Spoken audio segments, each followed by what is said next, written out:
ह्या लालबागच्या राजाला जाणं तुम्ही बायकॉट करा. हा आमच्या कोळी बांधवांचा राजा राहिलेला नाहीये. हा राजा फक्त आता ह्या सेलिब्रिटी लोकांचा राहिलेला आहे, हा बिझनेसमॅन लोकांचा राहिलेला आहे. आधी मजा असायची लालबागच्या राजाला जाण्याची, ते आज कुठे दिसत नाहीये. धक्काबुक्की त्या सिक्युरिटी गार्डनी बॉडीगार्डनी फेकलं. त्या बायका बघत नाहीत, पोरी बघत नाहीत, माणसं बघत नाहीत, कसे उचलतात आणि फेकून देतात. 4-4, 5-5 तास दिवसभर रांगा लावायच्या आणि चालता चालता दर्शन घ्यायचं. हे कितपत योग्य वाटते? गणपती एकच आहे, प्रत्येक गणपती एकच आहे, मी तोच मानतो. आणि मला असं वाटतं ह्या अंधश्रद्धेतून तुम्ही बाहेर निघायला पाहिजे. काय रे बाबा रे, तुम्हाला स्वतःला तुमच्या मनात तुम्ही विचारा, तुम्ही माणूस आहात, तुम्हाला किड्यामुंग्यासारख्या दिवसभर उभं राहायचं आहे आणि चालता चालता दर्शन घ्यायचं आहे. तुम्ही जाल, एखादा मागचा माणूस येतोय पैसे देऊन, तिथून VIP दर्शन घेऊन जातोय, VVIP दर्शन घेऊन जातोय, आणि तुम्ही काय करता? तुम्हाला काय तुमची इज्जत? किड्यामुंग्यासारखी इज्जत तुमची.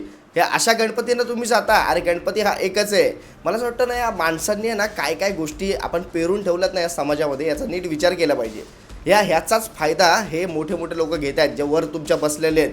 हे जे जाहिराता लावत आहेत ना, ह्या ज्या सगळे बिझनेसमॅन जे आहेत ना, उद्योगपती जे आहेत ना, जे परप्रांतीय आहेत ना, ते आता आपल्यावर राज्य करायला लागलेत, ह्या आमच्या लालबागच्या राजांवर. मला असं वाटतं ह्या गोष्टी तुम्ही नीट समजायला पाहिजे. जिथे जिथे जो पैसा लावेल ना, तिथे त्याचीच चालते. आणि ह्याच गोष्टी आता दिसून येतात. मोठे मोठे असे लालबागच्या राजासारखे बरेच मंडळ आहेत जिथे ही परिस्थिती आता पाहायला मिळते.